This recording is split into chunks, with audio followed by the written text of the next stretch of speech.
오늘 설교 말씀은 성령 충만한 사람의 특징. 성령이 충만하다는 것은 예수님 믿는 사람이면 누구라도 성령 충만을 사모하게 되어 있습니다. 성령 충만을 사모하지 않는다는 것은 아직까지 성령님이 누구신가를 잘 모르는 뜻도 되는 것이고요.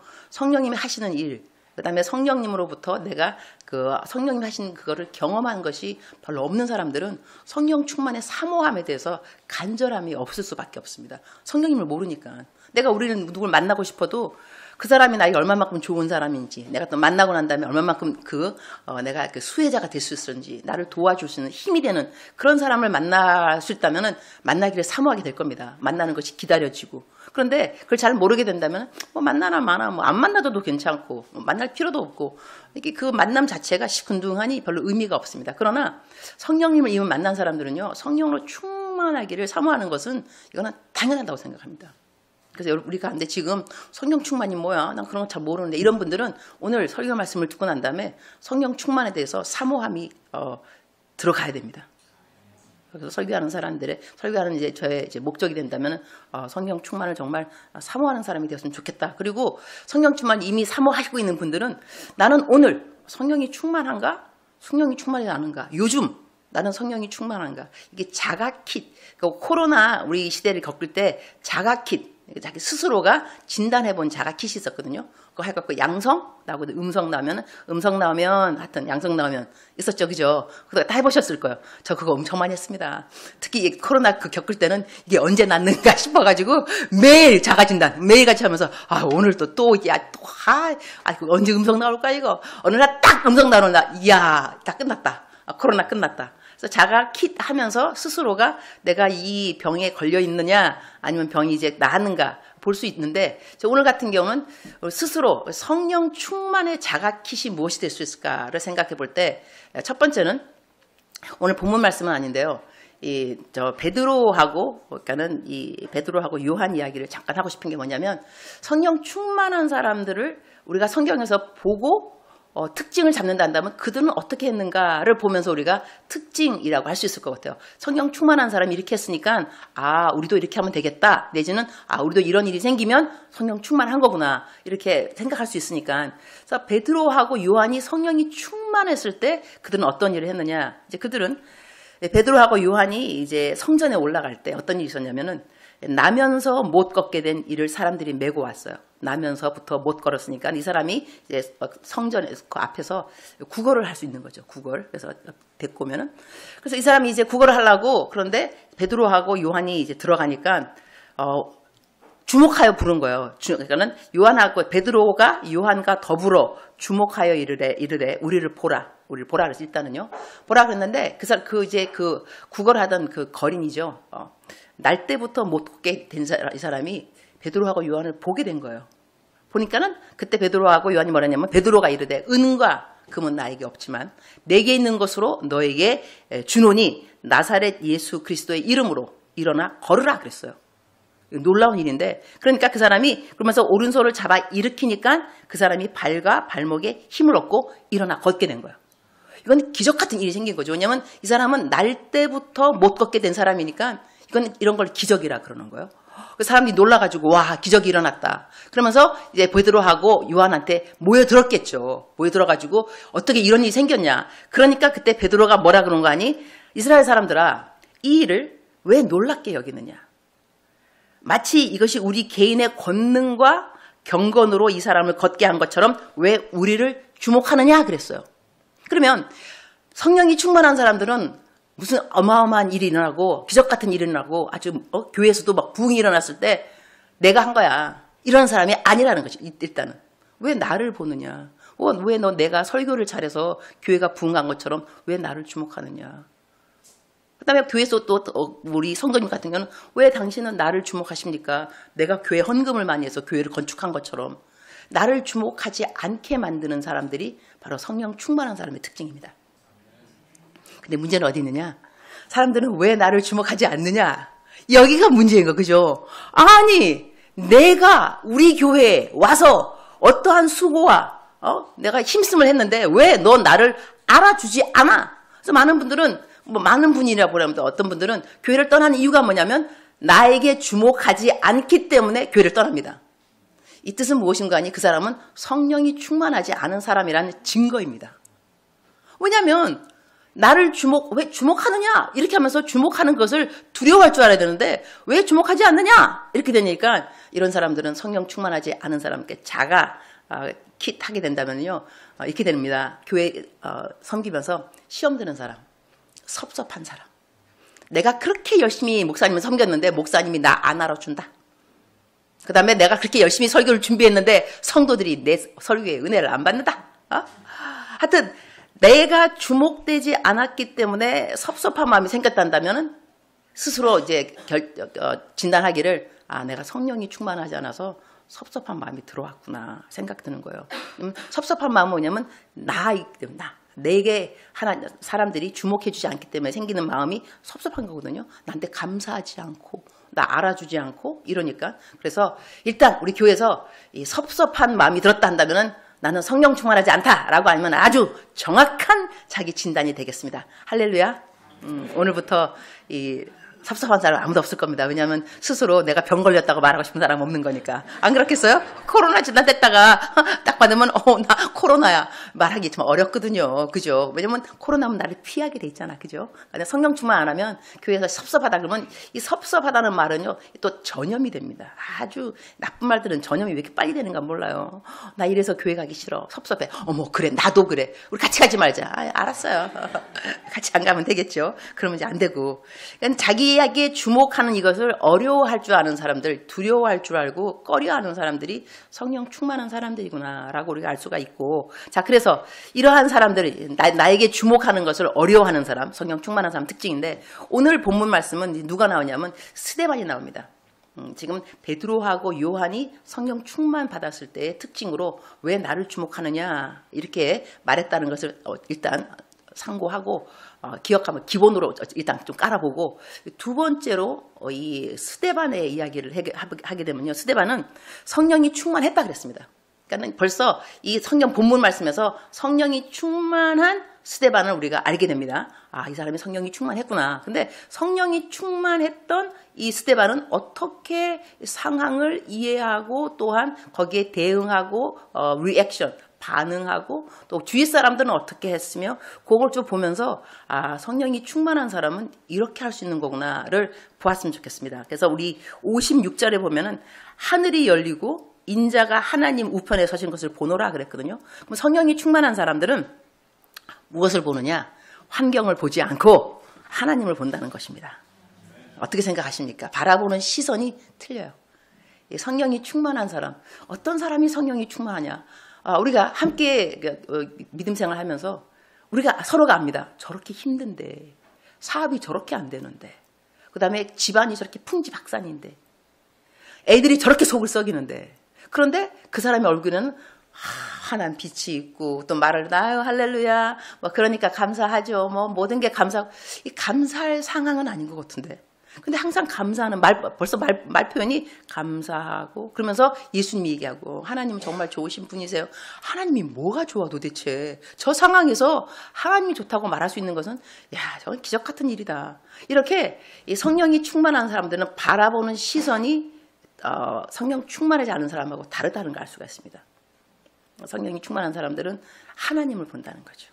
그리고 하나님의 영광을 본다는 거죠. 성경 말씀 그대로 그때 하늘이 열리고 인자가 하나님 우편에 서신 것을 본다. 와, 이건 어메이징입니다. 자기의 상황에서, 그러니까 이 사람이 그 상황을 이길 수 있는 비법 중에 하나가 뭐냐면 바라보는 시선에서 하나님의 영광을 본다는 것이죠.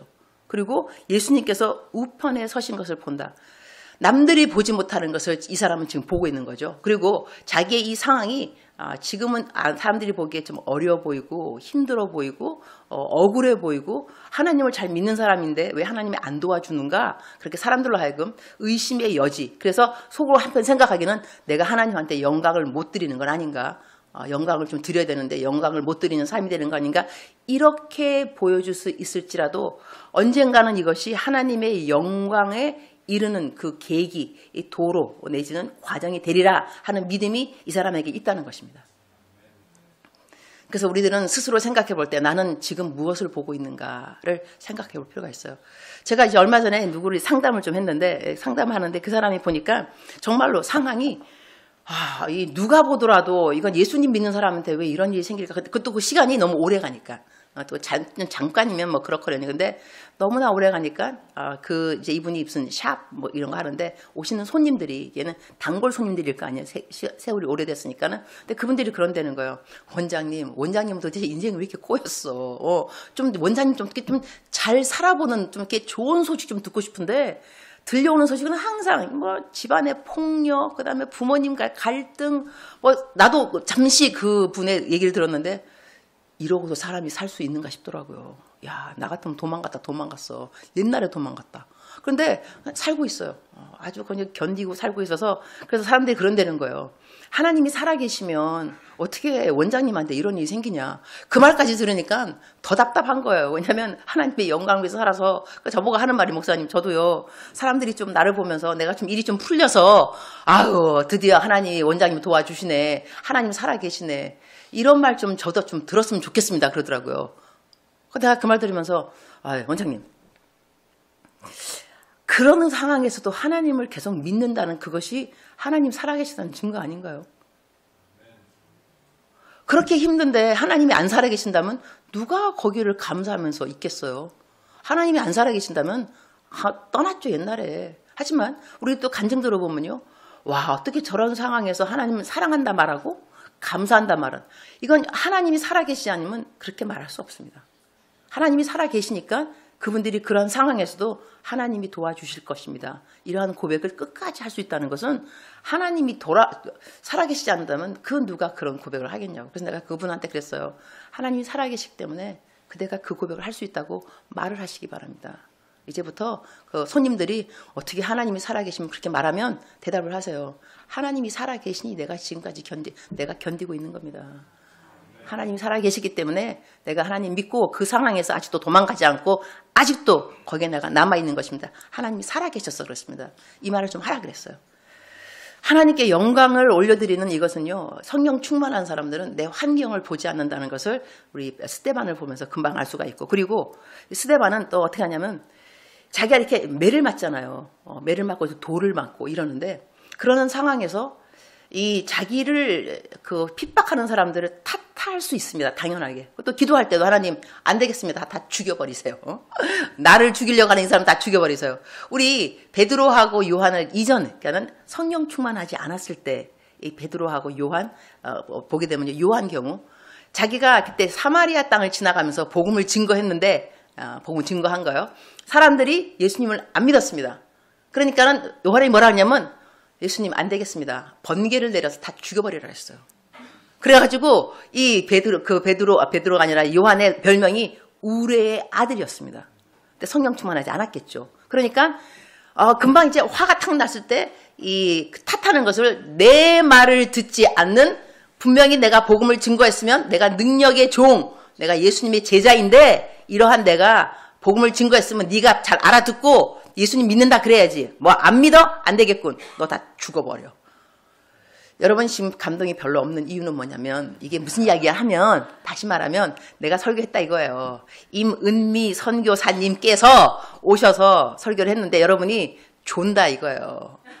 말도 안 듣는 거 같고 그다음에 딴 생각하는 것 같다 이거예요. 그다음에 나를 바라보는 그것도 별로 뭐 이렇게 뭐 공손하거나 막 은혜 받는 것도 아니고 언제 끝나나 빨리 끝나면 좋을 텐데 이러고 있다. 그럼 내가 주님 안 되겠습니다. 번개를 내려서 이제 순복음 엠마 교회 모든 교인들을 죽여버려 주세요. 이게 이런 이야기라니까요. 이런 강사는 절대로 모시면 안 되는 거죠. 자 그런데 그렇게 성령이 충만하지 않을 때 이제 그러한 말들을 했지만 또 나중에 다 바뀌잖아. 그죠? 그러니까는 성령이 있어도 성령이 충만하지 않은 거하고 성령이 그냥 내주에서 살아가시는 거하고 좀 틀리구나. 그것도 알 수가 있습니다. 성령이 충만한 사람은 벌써 반응이 틀리다는 것이죠. 환경에 대해서. 그래서 이때 보게 되면 스데반 같은 경우는 뭐라고 말하는 거 아니? 무릎을 꿇고 크게 불러 이르되 주여 이 죄를 그들에게 돌리지 마옵소서. 이 말을 하고 자니라 그랬어요. 이 상황에서 남들을 탓하지 않는다는 것이 얼마나 어려운 일인지 우리가 우리 환경 가운데서 어떤 일이 잘 안 될 때는 남을 탓하는 것이 내 잘못입니다 하는 것보다 훨씬 더 쉽죠. 남을 탓하는 것이. 그래서 누구 때문에 이런 일이 생겼다.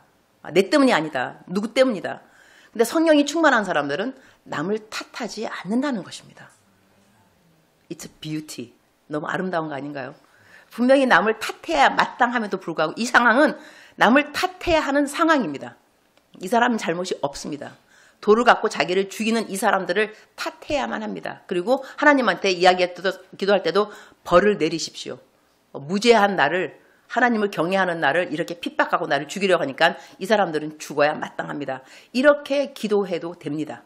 그러나 이 성령이 충만한 스데반은 그렇게 기도하지 않고 주여 이 죄를 그들에게 돌리지 마옵소서 이렇게 하는 거거든요. 이걸 조금 더 나간다면은 우리가 어떻게 생각할 수 있냐면 적용하기를 성령이 충만한 사람은 용서를 하는 사람이라고 저는 생각합니다. 성령이 충만한 사람은 오랫동안 이 마음속에 너가 그랬지, 내가 두고 봐라.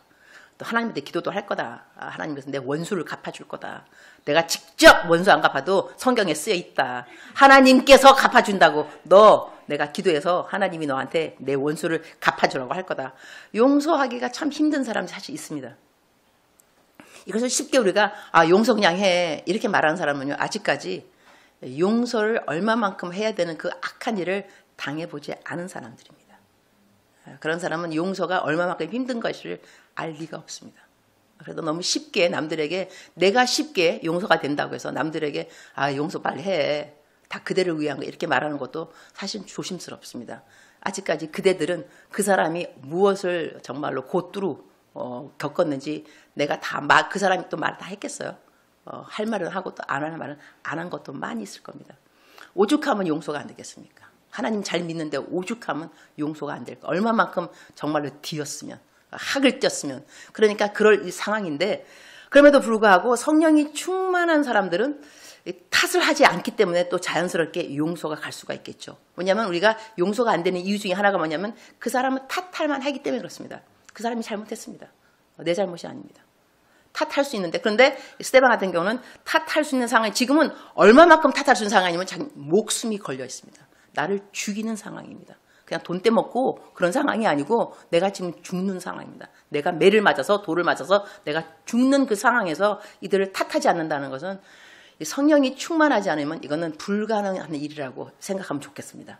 이거 불가능하다. 그래서 성령 충만을 받아야 됩니다. 불가능을 가능케 하려면 성령 충만만이 대답이구나, 해답이구나 이럴 수밖에 없는데 그래서 우리가 남을 용서할 때도요. 베드로한테 하나님이 하신 말씀이죠. 예수님이 하신 말씀이 뭐냐면 베드로가 내가 몇 번 용서할 수 있냐 7번. 그러니까 보통 사람들은 아주 관대한 사람은 그 당시에 3번을 용서해 준다 그러더라고요. 그러면 참 마음이 좋은 사람이라. 그러니까는 이 베드로는 예수님한테 더 잘 보이고 싶어서 7번 용서하리까 즉슨 내가 적어도 3번보다는 더 많이 용서한다. 그런 뜻인데 예수님께서 하신 말씀이 7번에 70번. 이게 몇 번이냐면 490번입니다. 7 곱하기 70, 77에 49, 490번인데 원어로 보게 되면요. 이것이 790번을 24시간 안에 하루에 이 790번을 용서하라는 거예요.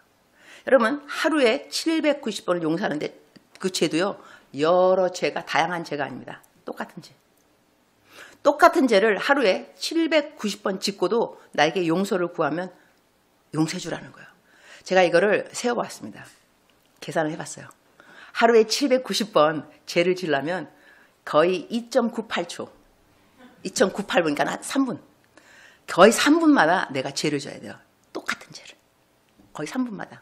그랬는데 그렇게 죄를 져도 용서해 주라는 거예요. 이거는 amazing grace. 이러한 은혜는 없습니다. 그러면 이렇게 우리가 하루에 이 사람과 사람입니다. 사람과 사람끼리 관계에서도 790번을 용서해 주려 했다면 하나님은 우리를 몇 번 용서해 주시겠어요? 적어도 7,900번일 겁니다. 그렇지 않을까요? 적어도.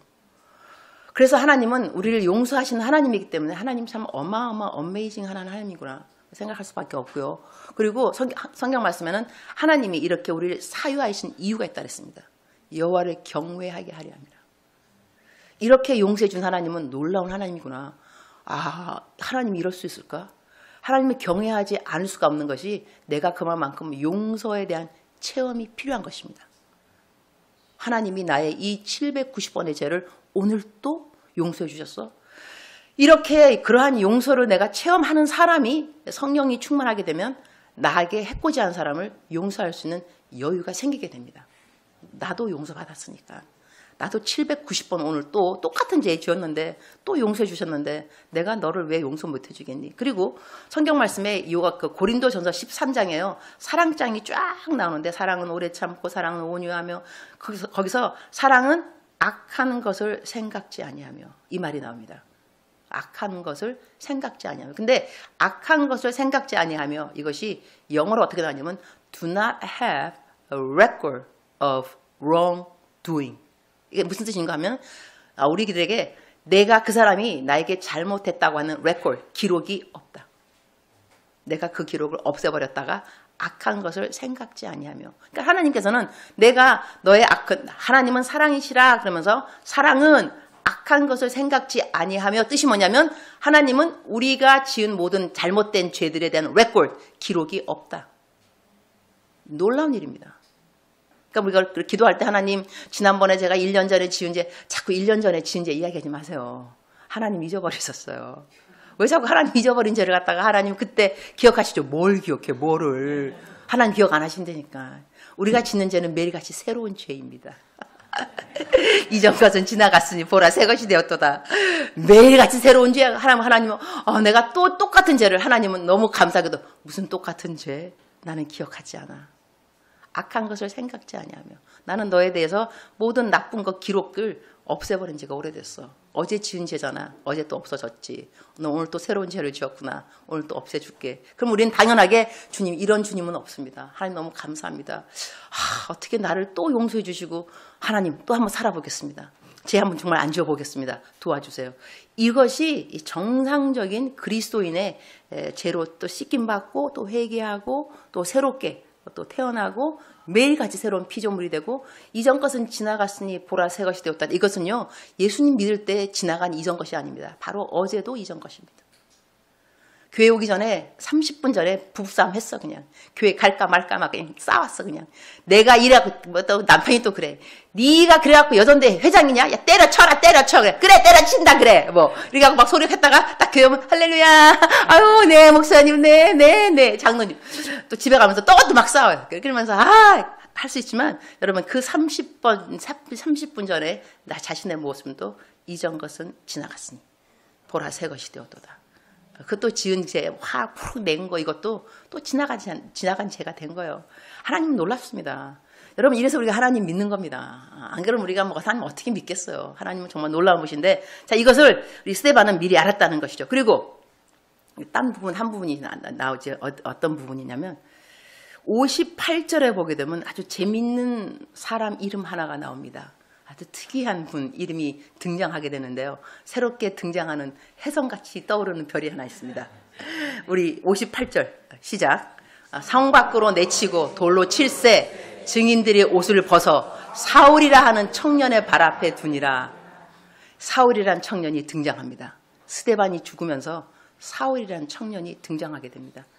성령이 충만한 사람들의 이 결과, 열매들은 무엇일까를 제가 이 부분을 보면서 접목해 보기를요. 야, 성령이 충만한 사람은 어디 가서 뭘 하더라도 무슨 일이 있어도 그 누군가 다른 사람이 하나님을 잘 믿게 하는데 복음의 통로로 사용을 받는구나. 그런 생각을 하게 되었습니다. 그러니까 성령이 충만한 사람들은 어디 가서 누구를 만나더라도 누구랑 대화하더라도 어떤 상황에서도 그 상황 때문에 그 자리가 복음에 전파되는 세팅이 될 수 있다는 것입니다. 사울은요, 그때 이 증인들이 옷을 벗었다는 것은 이 스데반을 치기로 작정한 사람, 자기 증인들이 먼저 돌로 치게 되는 거거든요. 증인들이 나 이 사람 잘못한 거 봤다 하면서 자기 옷을 벗어서 냅두고 이제 돌을 들어가지고 스데반을 죽였겠죠. 그러니까는 죽이는 살인자들 앞에서 그 옷을 맡았다는 것은 여기에 동조하는 사람 중에 하나가 사울이라는 이야기입니다. 그러니까 사울은 스데반이 죽을 때 동조한 같이 공범자입니다. 공범자. 그런데 나중에 사울이 어떤 사람이 되냐면 사울도 순교를 당하잖아. 그죠?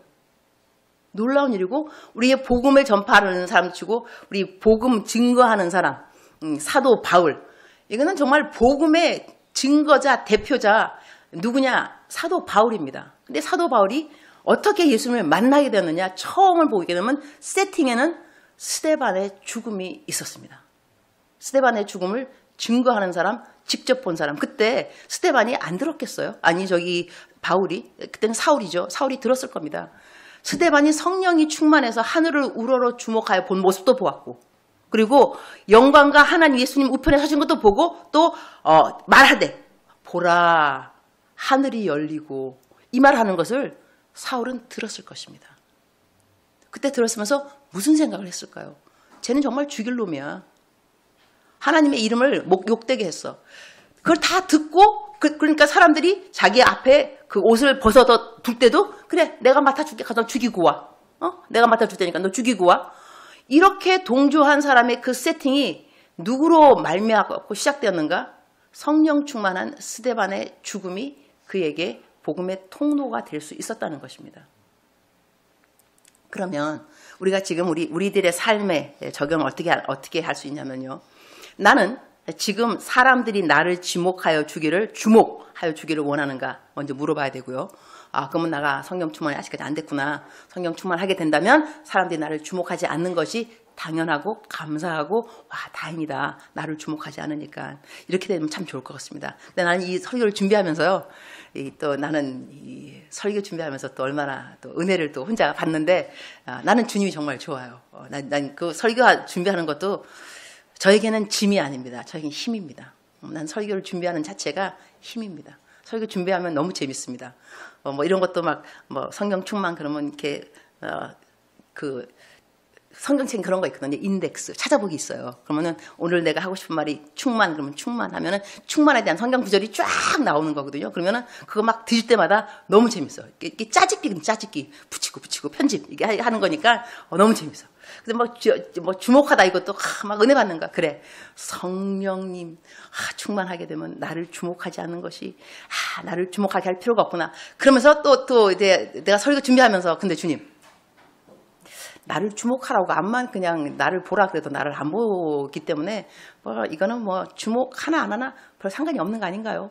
어차피 내가 주목하라고 그랬는데 나를 안 보니까 주목하라 그래도 되는 거 아닌가요? 이렇게 생각하면서 혼자 이제 넘어가요. 하나님 이거 너무 재밌다. 이거 설교 너무 재밌다. 이거 주님은 너무 유머스럽다. 이렇게까지 이제 하면서 이제 설교 준비를 하고 내가 일단 먼저 이제 은혜를 받아야 되니까 은혜를 먼저 받고 내 삶에 적용해보고 나는 어떤 사람으로 살아가야 남들이 볼 때 내가 성령 충만한 사람으로 여겨질 수 있을까 할 때 나의 환경도 돌아보게 되었어요. 나의 환경. 나는 어떤 환경이 있으며 이 환경을 내가 이 환경만 자꾸 보고 있는가 아니면 하나님을 보고 있는가. 그러니까 환경이라는 것이요. 자기 자신을 자꾸 보는 것도 부정적인 거 긍정적인 것도 다 사실 미즘 나입니다.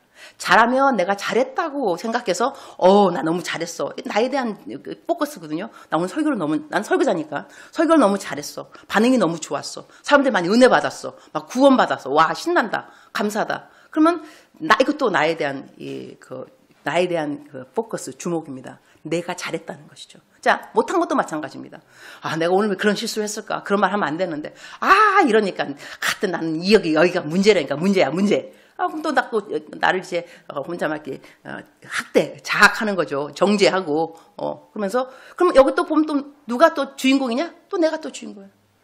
못한 것도 내가 주인공이고 잘하면 잘했다고 내가 주님 나의 시선은 어디로 가야 됩니까? 내가 못했으면 또 어때? 못한 나를 사용하는 하나님이 고맙지. 더더욱 고맙죠. 또 잘했으면 잘하게 해준 하나님이 또 놀라운 거예요. 야 어떻게 하나님이 내 개천에서 욕났다. 개설에서 욕났어. 하나님 어떻게 나를 또 사용하셨을까? 놀랍다. 그래서 하나님에게로 항상 시선이 집중되면 좋은데 그렇지 않을 때가 많이 있다는 것이죠. 그래서 나는 나의 환경에 집중하는가 아니면 이 환경을 통하여서 행하실 하나님을 내가 집중하는가. 하나님 상황은 이러이러하지만 하나님께 이걸 통해서 이러이러한 일이 생길 걸 믿습니다. 이렇게 되는 거죠. 자, 그래서 그 다음에 마지막으로는 우리가 있는 모든 일에 나는 복음의 통로가 되고 있는가. 복음의 통로가 되고 있는가. 그래서 복음의 통로가 되는 그 자체를 나는 기대하고 사모하고 감사해야 하는가. 이것도 참 중요한 것 같더라고요. 제가 요즘 이게 따끈따끈한 간증 하나 해야 되는데, 이번에 제가 이제 허리 치유 받느라고 좀 다녀왔어요. 전주. 11일 동안 주사를 맞는데 엄청 아프더라고요. 하여튼 그래서 그런데 이제 오는 길에 내가 잘못해갖고 기차를 바꿔 탔어요. 반대 방향. 또 이런 일이 또 어떻게, 하나님, 내가 왜 기차를 반대로 탔을까? 그러니까 기차를 반대로 탔으니까 막바로 다시 또 내려서 올라 그러면 좌석을 해야 되는데 좌석 예매가 되나? 지금 바로 급만 가야 되는데. 그래갖고 입석을 샀어요. 집에는 와야 되니까. 입석해서 탔는데, 항상 앉아서 타다가 허리도 지금 이제 11번 그 시술을 받고 집에 오는 그 날인데, 그래서 이제 기도를 했어요, 주님.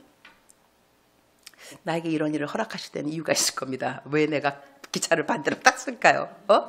근데 어느 그 승무원이 나를 불쌍히 여겼어요. 승무원이. 그래가지고 나보고 아유 여기가 너무 번잡하니까 다른 구간에 가라고. 거기도 번잡하더라고. 그러니까 나보고 여기 이 자리는 언제까지 이 자리가 비니까 앉아서 가라고. 얼마나 감사해요. 내가 고맙다고. 그래서 이 천사 같은 이 아가씨. 내가 일부러 그 아가씨 잘 모르지만 나도 이제 서울 와서 내가 그 KTX 일하는 승무원 중에 한 분이 내 중보 기도 팀 하나 있어요. 내가 연락을 했어요. 내가 오늘 천사 같은 승무원을 만났다. 나 누군지 잘 모르겠는데 구간은 어디고 거기서 만난 거 좀 찾아라. 찾아가지고 좀 선물 좀 해라. 선물. 그리고 여기 그 레그핏이라고 있어요. 그 압박 그 양말 우리 강성관 집사님께서 하시는. 근데 그게 승무원들한테는 짱이거든요. 승무원은 하루 종일 서 있으니까 내가 그것을 일부러 내가 그 주문을 해갖고 전도용품으로 사실 많이 썼어요. 전도용품으로 승무원들한테. 마침 내가 그분한테 보내놓은 게 있으니까 그거 레그피트 보내주고 내가 너무 고맙다고 말씀 전해주라 그랬어요. 그래갖고 이 사람이 그 사람을 찾은 거예요. 찾아가지고 레그피트 갖다 주고 밥도 사주고 내가 밥값은 안 줬는데 그 사람이 스스로 했어. 밥 사주고. 이 사람이 불교 신자인가요? 한 번도 교회를 간 적이 없어요. 근데 이 사람이 찾아가서 교회 데리고 갔어. 예수님 영접하고 그 다음에 또 되면 교회 오겠다 그랬대요. 놀라운 일이에요. 내가 그거 보면서 야 내가 기차를 바꿔 탄 이유가 또 거기에 있구나. 복음의 통로로 내가 사용받은 거예요. 근데 그것뿐이 아니라니까요. 시간만 더 있으면 내가 전주 가서 점집 사주팔자 다 돌아다니면서 전도했어. 근데 거기 용한집이 있더만. 내가 딱 들어가자마자 너 왜 왔어? 눈 딱 째려보면서 그러면서 나 캐시도 안 했는데 이러는 거예요. 근데 그랬죠. 돈 주러 왔죠. 이러면서 자 내가 돈 드릴 테니까 손금은 안 읽어도 좋지만 이건 읽어주세요. 그런데 전도용 마스크 딱 주고 갖고 가 막 그런데 내가 들은 척도 안 하고 나왔어. 하여튼 그래갖고 이제 다들 전주에 가서 내가 점집을 다 쓸었다는 거. 내가 안 아팠으면 갔겠냐 이거. 내가 안 아팠으면 갔는데 하여튼간에 그래서 나름대로 나를 위로한 것은 나는 성령이 충만한 사람일 수 있어. 왜냐하면 가는 곳곳마다 만나는 사람마다 다 이렇게 복음의 통로가 되더라고요. 어떻게 하든 간에 할렐루야. 기도하겠습니다. 주님 감사합니다. 성령을 충만받는다는 것은 우리 모든 예수님 믿는 사람들이 사모해야 하는 저희 기도 제목입니다. 오늘 이 시간에 말씀을 통하여서 우리가 상고하여 보았습니다. 나는 어떤 사람이 되면 성령 충만한 사람의 열매를 사람들에게 보여줄 수 있을까? 우리가 오늘 배운 것은 절대로 나를 주목하는 것을 좋아하지 않는 것. 우리가 오늘 배웠습니다. 우리 환경을 바라보지 않는 것. 하나님을 바라보는 것 우리가 배웠습니다. 또한 우리의 삶이 어떤 일을 만나더라도 복음의 통로가 되기를 사모하는 마음이 우리에게 필요하다는 것을 또한 배웠습니다. 감사합니다. 우리 사랑하는 순복음 엠마오교회 모든 성도님들 기억하여 주셔서 이 성령 충만한 매일매일 되도록 축복하여 주옵소서. 예수님의 이름으로 기도합니다.